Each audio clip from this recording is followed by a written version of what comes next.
Most people quit algorithmic trading before they've even had a chance to execute a trade. Not because strategies are difficult, but because brokers make it impossible for you to actually execute a trade. You have to re-authenticate every 24 hours, or you have to go through some really outdated documentation. Well, Alpaca solves this for you, making it incredibly easy for you to place a trade. So let's jump straight into it. So all I'm going to do is I'm going to Google Alpaca markets. And once I'm here, I'm just going to sign up for the trading API.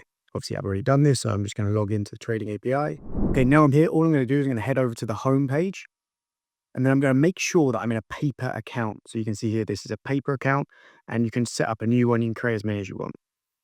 Now I'm just going to scroll down on the right-hand side until I find my API keys, okay?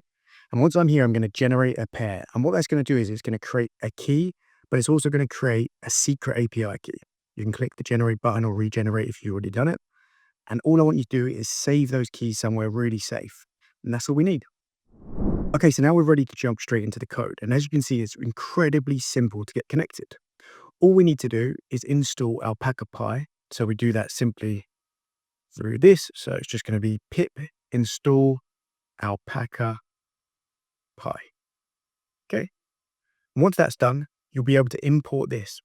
So we'll say from alpaca.trading.client, import the trading client. Then we can initialize a trading client. So we're going to create a variable here called trading client, and we're going to set it equal to this trading client here, okay, which we've imported above. And all that takes is the API key and the secret key that we got earlier. And then just to be super safe, we're going to set paper to true to ensure we're not trading with live money. Okay. At the end, I've just added a print statement to ensure this all runs smoothly. And so if we run this code, we can see we've successfully connected to the API. Okay, so once we've done that, we can actually start looking at our account details. So we can create another variable called account, and we can just call the get account method on the trading client. So if we hover over this, we can see that it returns all our account details.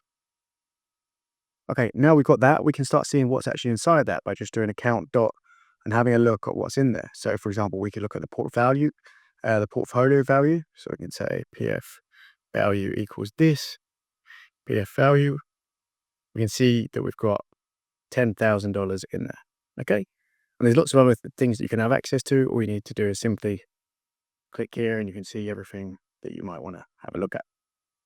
So one of the most important things you might want to look at from the account is to see what your return for the day is. So here we're just looking at the equity of right now versus the equity yesterday. If you hover over these, you'll see they're a string. So we just wrap them in a float to make sure that we can perform some math to minus on them. And so we've run this code. We'll see that we didn't make any money and we didn't lose any money. Okay, now we've done that, we need to look at how we can actually see some assets, okay? So if we come over here, we can define an asset as QQQ asset, and then all we use is the get asset method, and all that takes is a UID, which is the ticker symbol. So anything you want to look at, you can look for here. So if we take a look at this, we can see all the details on QQQ. See it's on the next NASDAQ exchange. You can see the name of it, for example, and so on. And what that allows us to do then is to be able to actually execute a trade. So now we need to import a few other classes.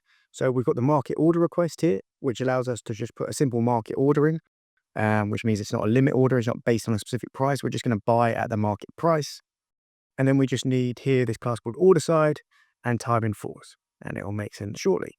So again, we're just going to create an object called market order data, and we're going to set that to a market order request, and all we're going to pass in is the symbol, which is we used earlier, which is going to be the ticker, the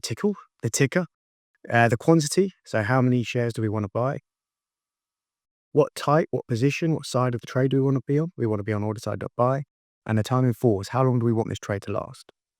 Once we've got that, this market data object here, we can pass that through to the trading client method of submit order. So we see here, we hover over, we can see it takes in an order request. Of type order, which is what this is, okay? And all we're going to do is going to pass in the order data of market order data that we've just created here. If we run this, we can see that we just submitted successfully.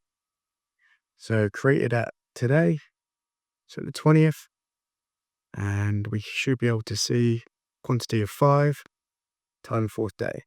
We should be able to see here that we've just created a buy for 5 And of today, 11:54, we see here it's 11:55, and it's as simple as that. There you go. You've now learned how to execute a trade algorithmically using Alpaca Pi. Comment below what you want to see next.